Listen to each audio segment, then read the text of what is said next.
دوتار اسباب ملی قدیمه تاجیک است. ساختن این اسباب موسیقی دشوار است زیرا موزیک‌های خود را دارد و اگر جایی را خطا نصب کردید صدای آهنگی که دوتار میبراید خوب نمیشود. این سخن را ستار رحمانوف میگوید و ساکن 68 ساله نوحه بابوجان غفوروف میباشد. او به ساختن اسباب‌های ملی مشغول است و آن را مینوازد. ستار امک در این جاده از کسی تعلیم نگرفته است. ذوق خودش است. با دیدن و شنیدن نوازش اسباب موسیقی ملی را یاد گرفته است.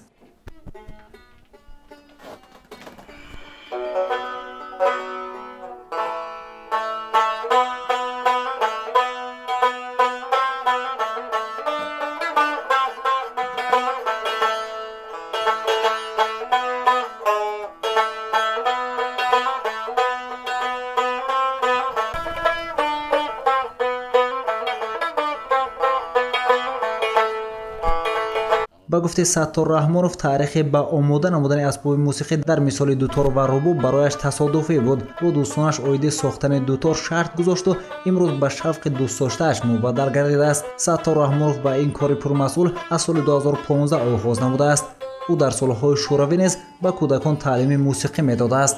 یعنی از سال 1976 تا سال 1997 در کلوب کمبینات کنسرو براری ولایت لیلیناباد به حیث راهبر گروه اسباب‌های ملی شده کار میکرد. اما که ستار به ساختن رباب ساز تار مشغول میباشد. امروز میتواند به یگان مانع اسباب‌های موسیقی را ساخته برای خواهشمندان پیشنهاد نماید.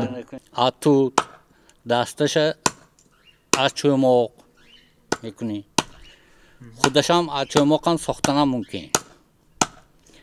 من حاضر های اینجا دوست سیته از چوماق های از جگده های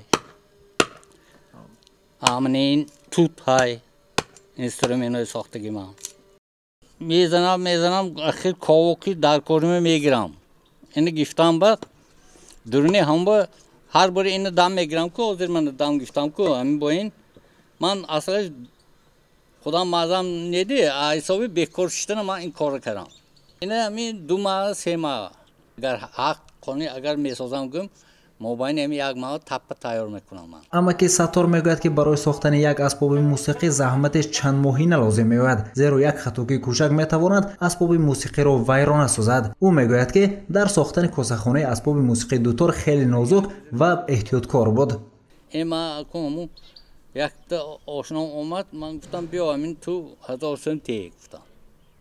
یک قیمت گفتید گفت نباشد نرفت گفتم دیگر نه این بتون دست نرسان نظرت نمیگذاشت. این بین گفتم این آوازش 2 برابر دیگر ها این آوازش بینید گمبرش میکنه.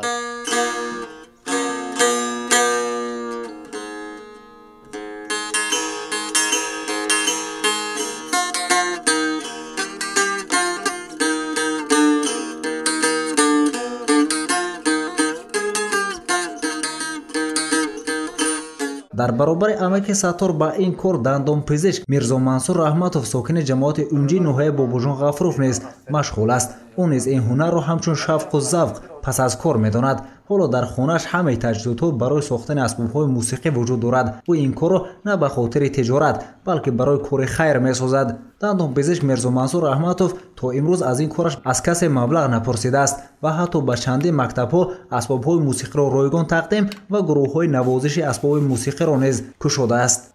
5 مکتب دوتار رباب ساخته ana maktabha taqdim کرده همجا صنف‌های کرجوکی ana sanat کشیدیم. ana به قریب 2022 سرشش اندکاری میکنه زیاده از 120 اضافه مابین 1 سال به طلبه ها به صنعت نزدیک شدن. ana اکنون نزدیک شدن صنعت طلبه ها این آینده هاشون به فرهنگ میشن. من میدونم که به فرهنگ آدم از صنعتکار آدم جنایتکار نمیبرد.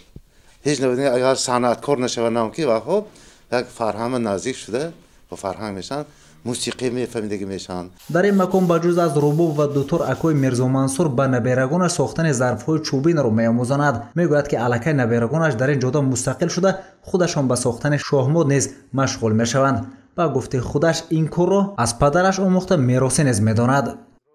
اکنون من این کاسخانه‌اش از توت ساخته شده که اینجاش زردالو و اینجاش چومق.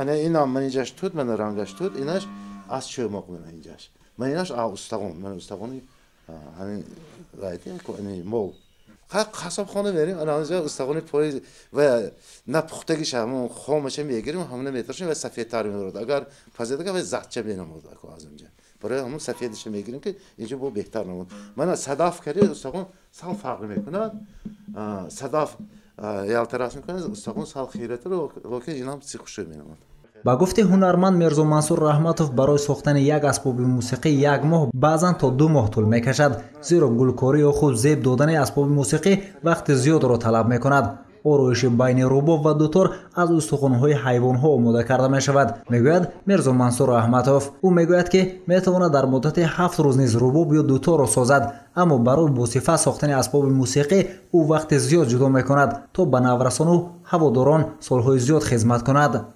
ولی من یگان تا رباب و تنبور ساخته نفروختم همیشه تقدیم کردم چون که کسب من این درآمد من اسبش این خوب میگن برای بچه‌ها یاد دادن ساختیم اکنون برای همین یک تا همین جو گلش کنه ما همین استخوان تراشته قویتم به جوگیر کرده ساختگی یا من این دو تار بکردیم انا این صداف میگن این صفالی که دنیا دایره میشد انا همون من دو تار کردیم من اینم استخوان شدگی انا کن چقدر که مهنت کند آدم همین قدر خوشرویا میشد و مقصدی ما یک چیز سازیم که یک تاریخ بماند برای این من خودش تیمه آوردیم یک تا این ساختم اول یکمش اكو یکمش 3 ماه آورشم کرد این دفعه سازیم 1 ماه میشد رباب و تنبور و دوتار و هنرمندان از درخت توت زردال و چرمه ساخته با آرایش و دید نظر خود رنگوبار و زیب میدهند تجهیزات‌های میرزا منصور رحمتوف گرچند زمانوی نباشند هم ولی هنوز با زحمت‌های هنرمند خیلی زیبا و نواختنی آماده میشوند